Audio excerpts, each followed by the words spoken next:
Hey and welcome to the EYFDM Podcast, brought to you by the EYFDM Podcast team. This podcast is accompanied by a study on listening behavior. Nadine, what's the study about? Hey Fabian, I'm always listening to podcasts when I'm on my way to university every day. And I'm sure most of you are listening to podcasts too in your everyday life. But have you ever wondered how different podcasts influence your career choices or your personal life? Well, if you want to find out more about the study, there's a link underneath this podcast in the bio. And now, have fun with our EYFDM podcast.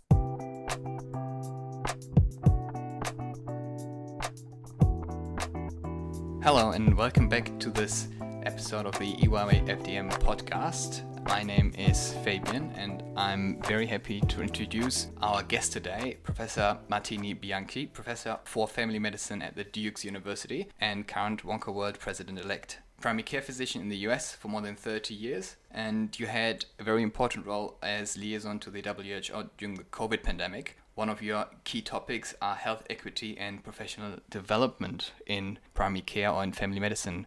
Welcome. Thank you very much. I'm very excited to be part of this conversation. When I prepared for this interview, I realized you had so many exciting different roles in your life. What was it like being the WONCA liaison during COVID? So being the WONCA liaison during the COVID pandemic when it first started was an interesting moment of looking at a change of pace in the world, how things went from being in person, having a good sense of what was happening in the world, going to meetings in Geneva in person, to realizing that there was a certain emergency, especially at the very beginning, right? Trying to understand what is going on. We start seeing cases in China, and we were supposed to be meeting in Geneva for the executive board of the World Health Organization, and that gets postponed, and then we realized that the meeting is going to be all on Zoom and later on. And that was 2019, so that was 2020, early 20. So now right. it's right. So we go from 2019 to start paying attention to what's going on, to all the different podcasts that Dr. Tedros and his team were putting together, and at the same time trying to figure out, are we going to travel? Are we going to meet in person? And then the whole world shuts down. Right? It was this moment of the world almost closing, where there was no travel allowed, there was no airplane flights coming in and out of many, many different large cities in the world. And then you start to have to adjust. How do you share information? How do you connect with people? And meetings started going via different medium, right? I think Zoom eventually became the dominant one, but there were several different strategies tried, and it was very interesting for me to end up at I don't recall if it was the executive board or the World Health Assembly, probably the executive board meeting of WHO or the World Health Assembly, and realizing somebody took a picture where my face was in a big screen in the middle of a room at the World Health Quarters in the World Health Organization headquarters in Geneva, where it's like, oh, I am there, in a big screen, and that had not been the method. The other thing that for me was very helpful, translating what I was seeing at the world level, seeing how the pandemic started evolving, moving from Asia through Europe, and then coming into the United States, was that I became much more ready to be able to work with my own community in North Carolina. I used what I was learning through the conversations in the World Health Organization, through the conversations with colleagues from Europe that were seeing the pandemic start there earlier, and then as it arrived into the United States and in North Carolina, I was able to work together with a lot of colleagues and create an interdisciplinary team that addressed the COVID-19 pandemic as it pertained to the Hispanic community, the Latino community in the United States. And I guess the Hispanic community was especially affected during that time, right? Yes, it was especially affected for several reasons. The Latinos in the United States, and in particular in North Carolina, where I am a practicing family physician, tended to be workers in areas and fields that were not they were essential workers. And so they, while everybody else had the opportunity to lock down, Stay at home. to stay at home, Hispanics didn't. They were essential workers in meat packing plants where often a lot of the outbreaks got started. They were working in the restaurant businesses. They were working in cleaning, housekeeping, and a lot of spaces where they continued to work without PPE, without any type of precautions that allowed for their personal safety. And also another issue that occurred was the typical patterns of healthcare delivery were followed for testing, and therefore the sites for getting tested were in the more affluent communities, not where the Hispanic or Black community, for the matter, lives in the United States. And so they were the most affected, yet least likely to have access to testing, to learning what was going on. And the third issue for the Latino community in the United States was the language barrier. All of the information initially was only in English, and people were having trouble understanding what was going on, what to do, how to access. And then a lot of the people who showed up and ended up in the intensive care units, in particular my health system, had never once encountered the health system. They had never even encountered primary health care. They had not had any preventive services. And many of them were showing up with advanced diabetes. They had never learned they had it. So you have a chronic pre-existing condition that then we learned was more likely to end up being, as coexistent with COVID. They ended up in worse shape. So we saw a lot of this. I spoke during the health equity keynote during the WONCA World meeting in Australia. I spoke about this intersectionality, these different patterns of things that were appearing. And for the Hispanic community in the US, there was a lot of that. There was the unconscious bias of the health system not providing care and access to care for populations that had been historically marginalized, for Hispanics, Blacks, and indigenous communities. And you started seeing patterns of disease with people not knowing they had COVID, transmitting it more often. It's very exciting to hear all the steps that you identified back then. How did you become one of the first people who were outspoken about the Hispanic community being a specific cohort that needed more looking after? Well, it's paying attention to factors of vulnerability. When you start looking at the community within the area where I practice or within the United States, these were people that were marginalized by language, marginalized by lack of insurance or access to healthcare. They were marginalized often because of lack of immigration status. They are in the United States and often may not have documentation that legally allows to be there. So people are afraid to show up to places in fear of being deported or being told that they are becoming a burden to the United States health system or the country, and then have less likelihood of being allowed into the US legally.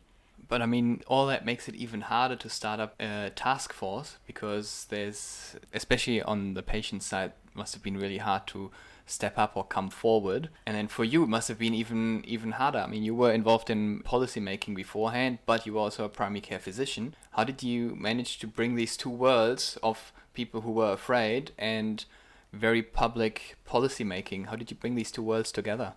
You're using the word harder, and I find it, when I presented with injustices, to me, that's like the biggest fire gets lit up for me, right? It's like, it makes me stronger to stand up against those issues and say, hey, there's a community that needs information in Spanish. There is a community that needs access to testing and later on to vaccines. There is a health system that is following regular patterns that marginalize communities. We need intersectoral work. We need to be informed. Let's bring people together. And it wasn't just me, of course. This is not a one person doing it. We created a very interdisciplinary team with many people that were part of primary health care, many of my own residents. For example, when the outbreak started, I was a family medicine residency program director, and we started hearing from meatpacking plants where they were detecting multiple cases. There was one outbreak where suddenly there were 80 or 90 new cases, and some of them quite ill, and they had no information. In other than English. And so the family medicine residents in the Duke residency program started doing a podcast and short videos in Spanish. So I worked with them to do them in Spanish. Then we worked with both also internal medicine residents and a lot of other people in primary healthcare to do podcasts in Swahili and podcasts in Haitian and Creole. Short messages that people then could also share them on social media, via WhatsApp and social media, short videos, but also videos that then meatpacking factories started showing in their own factory to be able to say, this is how to stay informed, this is what's happening, this is why the importance of isolation, this is why the importance of, once we realized that masks were recommended, why you should use masks, and also what are the symptoms that you should be expecting? A lot of people thought, it's just allergies because it's the spring, and no, it's not allergies. It wasn't allergies. Yeah. It's much worse. But what I wanted to also highlight is the importance of intersectoral work and community engagement, and it's bringing the community into these conversations. As a family doctor who is an immigrant from Latin America who speaks Spanish, I have taken care of patients who speak Spanish all my life. I've taken care of people with multiple ethnicities, languages, etc. But almost, I would say 40% of my patients are Spanish speaking only. And I have often been pointing at things that I knew were creating difficulty for patients. And there's a moment when you start being there she is again, always talking about Latinos, you're always talking about these issues. And there's nothing like being in a Zoom meeting and having the dean of the School of Medicine, the president of the health system, who's actually guiding the decisions of where testing gets implemented, where vaccines are going to go, etc., and have the community member directly sharing what's happening. Yeah. I think in general, people in medicine went in it for the right reason. They want to take care of people. What sometimes gets forgotten is the barriers. Unless you walked in those people's shoes, it gets hard to understand what is their experience. And I think in family medicine, we are closer to that experience, but we're not close often enough. The only way to do this is to sit there with the community and to listen to the community, really with a heart ready to listen. And so what we created in these Zoom meetings, which at times had 100 people, representative from public health department and school system and the health system, not just mine, but both private and public, different health systems, academia, and then community members sharing what they were seeing. And it wasn't me, Viviana, telling the health system, it's the community directly telling, and creating this very safe space where the community came in to talk. It created this space of awareness and of determination of having to do something different. I never thought that 3.5 years later we will continue to be meeting, and every Wednesday at noon we still have this meeting. We still have 70 people join in now. Wow. And now it's not just about COVID, right? We have covered mental health, we have covered suicidality, we have covered gun violence, we have covered prenatal care, cancer. I mean, there's all these different topics in a very public place that democratizes medical information. Puts a spotlight, I guess, also on it. So I think what I hear out of this is that the education element is really important to you, and that's not only applicable for resident training or in the little lighthouse where doctors often sit, but also really going out there and getting people involved who are actually affected by all these policies. Well, it's also education of us. It's this bidirectional literacy. Are we, as family medicine doctors, as family medicine teams, as health systems, as policymakers, that whatever area, are we literate enough of how the community is taking care of themselves? And are we asking the questions? And are we learning from them on other things that we can do better? Asking questions is just the right keyword. We have prepared a little game for you, which we try to play in all our episodes. It's an A or B game that we took from a German podcast, actually, and adapted a little bit to your personality and what you've already done in your life. It's about 50 questions, and there will be an A or a B answer, and the idea is to choose really fast. And if you're not sure, or if you don't want to answer, that's fine. You can always say next. Normally we say it's about 10%, so about 5 questions. You can just say next. We're obviously not forcing you. And then afterwards, if you do have any questions or if there are certain things you want to talk about, that's perfectly fine. I would say we just start. So one of the pairs would be cats or dogs. And I will answer dogs. Dogs. Coffee or tea. Coffee. Summer or winter. Summer. iPhone or Android. iPhone. Fiction or non-fiction? Non-fiction. Beach vacation or mountain vacation? Both. Facebook or Twitter? Both. Fictional books or graphic novels? Graphic novels. Mac or PC? PC. Swimming or hiking? Hiking. Pizza or sushi? Sushi. Chocolate or vanilla? Chocolate. North Carolina or South Carolina? North Carolina. Paper pen or digital notes? Digital. Ebook or printed book? Ebook. Car or bike? Bike. Comedy or drama? Drama. Instagram or Snapchat? Instagram. Coffee shop or restaurant? Ooh, that's a hard one. Depends on the time of the day. Restaurant. Restaurant. Trains or planes? Planes. Guitar or piano? Guitar. Podcast or YouTube video? Both. YouTube. Camping or hotel stay? Hotel. Holiday or staycation? Holiday. Time or no time? I need time. Individualism or collectivism? Collectivism. Intuition or knowledge? Both. Intuition. Applied to knowledge. Personalized or standardized? Personalized. Iowa or Cincinnati? Iowa. Role modeling or mentorship? Mentorship, role modeling. Both are essential. Muscatine or Rosario? Rosario. Primary care or family medicine? Family medicine. Primary care or general practice? Primary care. Medical education or medical research? Education. Research or patient care? Patient care. Patient care or medical education? Both are together. Both. Patient care or healthcare diplomat? Patient care. Primary care or public health? They're inseparable for me. WHO or WONCA? WONCA. Rural primary care or policy work? They're both so important. Policy work. So we Argent- improve rural primary care. Argentina or Australia? Argentina. Argentina or the United States? Ooh, United States. Universidad Nacional de Rosario or Duke University? Duke University. Duke University or University of North Carolina? Duke University. Happiness or success? Happiness. Early mornings or late nights? Late nights. To control or to delegate? Delegate. Joy or fulfillment? Fulfillment. Wellness or work? Oh, work. Do it all again or start all over? Do it all again. Thank you very much. That was 50 pairs. Thank you very much. That's great. I wonder what that means. You said, what I found really interesting, you spoke about Rosario and what was the other place? Duke University? No, Or Muscatine. Yeah. What did you do in Muscatine? I was a rural doctor in Muscatine and I loved it there. But Rosario changed my life.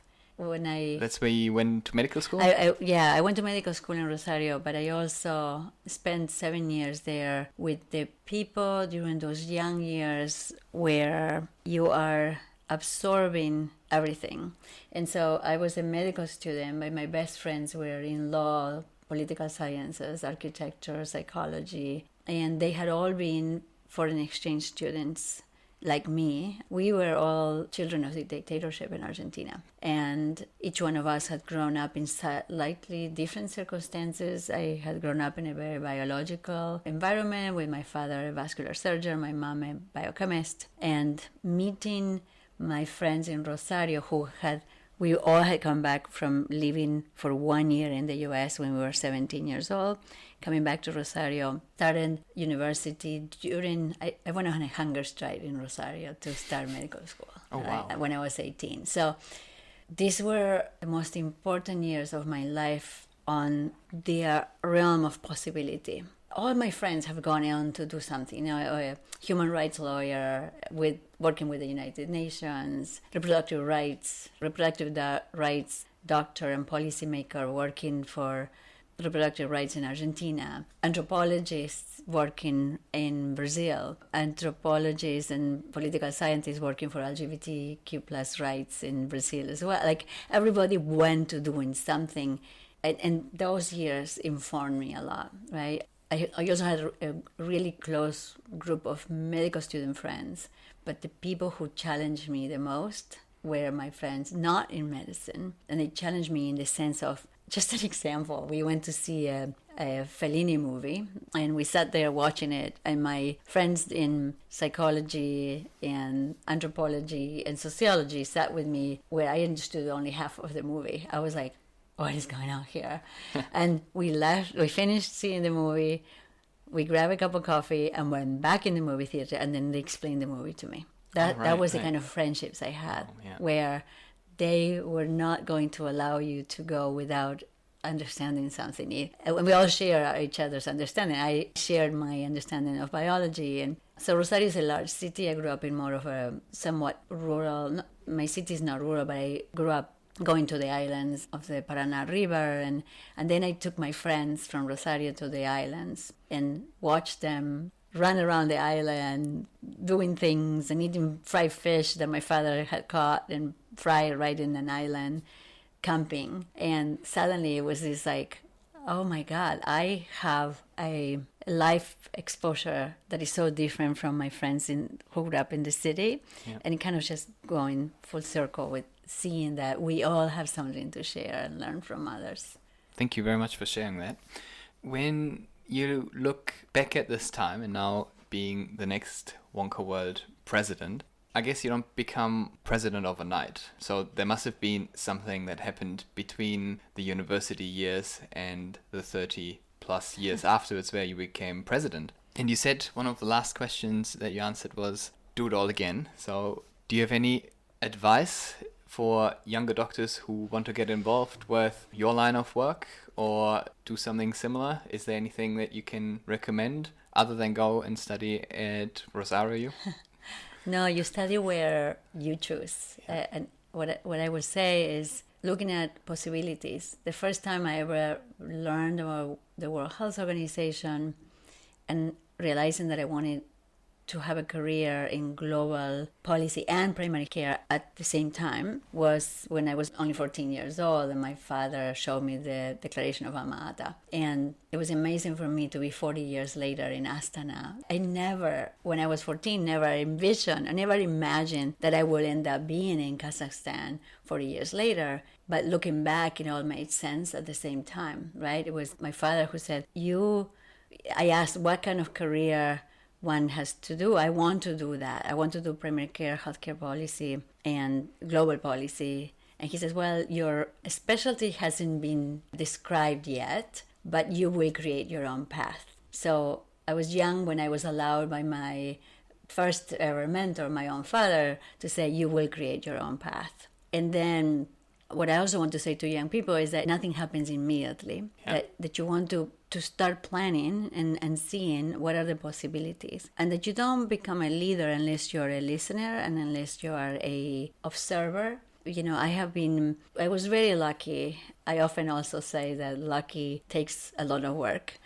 But I earned the privilege that Amanda Howe gave me the opportunity to be the WONCA WHO liaison when I was a member at large in WONCA. And that opened doors I never imagined. Or doors that I had imagined, but I didn't know how to get to that place. Another mentor of mine, Rich Roberts, who was WONCA president before Michael Kidd, rather. So Rich Roberts said, well, Viviana, just remember this. There's a group of people and there's a light that's going to be moving on top of them, trying to find the one that's daring to say, pick me. And there are a lot of people that when that light comes all around, hide from it. And what I see about you, he said to me, is that you said, you raised your hand or you look at the light and said, I'll answer the question, or I will step in to do the work. And that has been one of the characteristics that I think has helped me a lot, to be able to say, well, I may be thinking this may be difficult, it's going to take time, it's going to take some sacrifice, but I will step in and do the work that's necessary. And that takes time, and also takes being in the right places, and sometimes it's figuring out who are the best mentors to guide you into that path. Thank you very much. Thank you, Viviana, for this very exciting talk. Thank you for giving us the time just before one of the last awards ceremonies, I think, at the WONCA World in Sydney. And I hope we meet again some other time. Maybe we can invite you back for the podcast. I think there are so many more stories from you to hear. Thank you so much for your time. Thank you, Fabian. I really, really, really enjoyed having this conversation, and my brain is like going through all the different possibilities of the different future questions and future answers. Thank you so much.